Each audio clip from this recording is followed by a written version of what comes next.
विश्व में चल रहे युद्धों में सभी देश युद्ध के नियमों का उल्लंघन कर रहे हैं और जब खुद कमजोर पड़ते हैं तो उसी नियम के सहारे बचने की गुहार लगाते हैं। इजराइल बीते 1 साल से अधिक समय से युद्ध नियमों का उल्लंघन करते हुए गाजा में नरसंहार कर रहा है।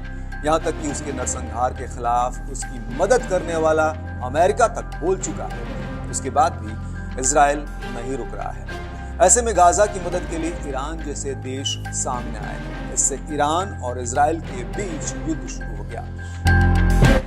हेलो दोस्तों, मैं हूं अरविंद योगराज। ध्यान से सुनो इस कड़क अपडेट को जो बताने जा रहा हूं, क्योंकि जो संकेत मिल रहे हैं और अगर वैसा ही होता है तो इसका अंजाम बेहद तबाही भरा हो सकता है।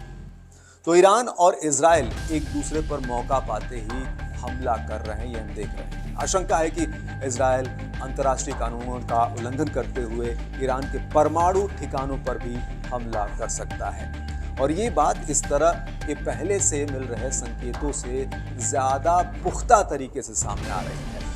अंतर्राष्ट्रीय परमाणु एजेंसी IAEA के प्रमुख राफेल ग्रॉसी ने इजराइल को ईरानी परमाणु प्रतिष्ठानों पर हमला करने के खिलाफ चेतावनी दी है, क्योंकि अंतर्राष्ट्रीय कानून द्वारा निषिद्ध है और पूरे क्षेत्र के लिए इसके गंभीर परिणाम हो सकते हैं। ग्रॉसी ईरान के परमाणु कार्यक्रम पर बातचीत के लिए 2 दिवसीय यात्रा पर है। उसी दौरान उन्होंने कहा कि इस तरह के हमलों के बहुत गंभीर रेडियोलॉजिकल परिणाम हो सकते हैं। एक सवाल के जवाब में उन्होंने कहा कि अंतर्राष्ट्रीय परमाणु एजेंसी और उसके सदस्य देशों ने पहले भी इस तरह की कार्रवाई का कड़ा विरोध किया है। अच्छा, आगे बढ़ने से पहले अगर आप इस चैनल पर नए हैं, देश दुनिया की खबरें जानना चाहते हैं, आपको अच्छी लगती है तो इसे सब्सक्राइब कर लें, घंटी के निशान को दबाकर ऑल कर लें, क्योंकि कड़क खबरों की यहाँ पर भरमार है। तो चलिए वापस आते हैं अपने टॉपिक पर। गाजा में इजरायली हमले और फिर लेबनान में हिजबुल्लाह को निशाना बनाए जाने पर ईरान और इजराइल के बीच तनाव बढ़ गया है। दोनों के बीच कई बार मिसाइल हमले भी हुए हैं। कुछ रिपोर्ट्स में कहा गया है कि इजराइल पहले ईरान के परमाणु ठिकानों पर हमला करने की तैयारी में था, लेकिन अमेरिका ने उस पर ऐसा न करने के लिए दबाव डाला है। हालांकि इस हफ्ते की शुरुआत में इजराइल के नए रक्षा मंत्री ने कहा कि ईरान अपने परमाणु ठिकानों पर हमलों के लिए पहले से कहीं अधिक असुरक्षित है और अब इजराइल के पास अपना सबसे महत्वपूर्ण लक्ष्य हासिल करने का मौका है। आप समझ रहे हैं क्या कहा जा रहा है? घुमा कर कहा जा रहा है, घुमा कर कान पकड़ा जा रहा है, सीधे शब्दों में हमले की धमकी दी जा रही है। तो उनके इन बयानों ने इस बात की चिंता बढ़ा दी है कि इजराइल जल्द ही ईरान के परमाणु ठिकानों पर हमला कर सकता है। ग्रॉसी ने कहा है कि मौजूदा तनाव से पता चलता है कि ईरान के परमाणु कार्यक्रम पर बातचीत और कूटनीति के लिए जगह कम होती जा रही है। देखिए, ईरान का परमाणु कार्यक्रम लंबे समय से पश्चिम की आंख की किरकिरी बना हुआ है। वो ईरान के यूरेनियम एनरिचमेंट को परमाणु हथियार विकसित करने के एक गुप्त प्रयास के रूप में देखता रहा है और इसे मिटाने के प्रयास में भी लगा रहा है। हालांकि ईरान का कहना है कि उसका यूरेनियम संवर्धन कार्यक्रम पूरी तरह से शांतिपूर्ण उद्देश्यों के लिए है। उसका दावा है कि वो परमाणु ऊर्जा को बिजली उत्पादन और चिकित्सा अनुसंधान जैसे गैर सैन्य जरूरतों के लिए उपयोग करना चाहता है, न कि परमाणु हथियारों के विकास के लिए। तो ईरान के मुताबिक यह कार्यक्रम उसके परमाणु ऊर्जा और चिकित्सा क्षेत्रों की आवश्यकताओं को पूरा करने के लिए महत्वपूर्ण है।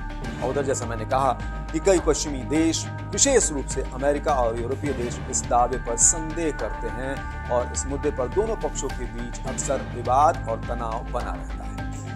अब जरा आपको ले चलते हैं 2015 में, जब ईरान और विश्व की अन्य शक्तियों के बीच परमाणु समझौते से ईरान के लिए महत्वपूर्ण प्रतिबंधों में राहत के बदले उसके परमाणु कार्यक्रम की सीमाएं तय कर दी गई। लेकिन 2018 में अमेरिका इस समझौते से बाहर निकल गया।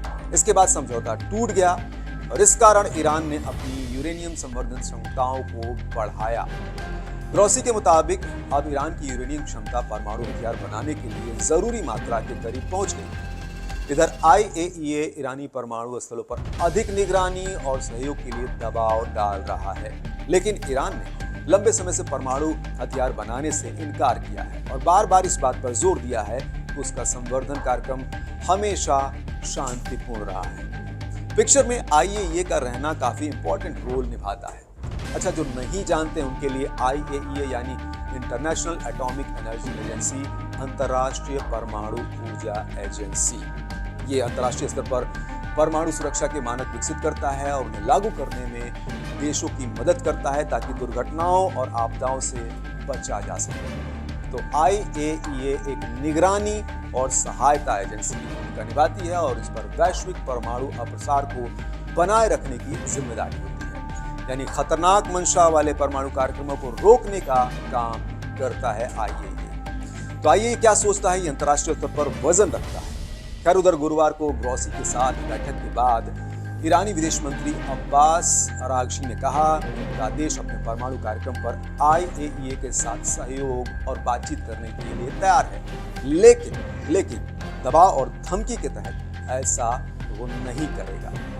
अब ईरान के परमाणु कार्यक्रम की निगरानी कहां तक सफल होती है या नहीं होती है, ये तो बाद में पता चलेगा, लेकिन ये बात भी उतनी ही गंभीर है कि इजराइल अगर ईरान के परमाणु ठिकानों पर हमला करता है तो युद्ध बड़े पैमाने पर नजर आएगा, जिसकी गिरफ्त में दुनिया के कई देश आएंगे, चाहें या अनचाहें। आज इतना ही, फिर मिलते हैं नए अपडेट के साथ।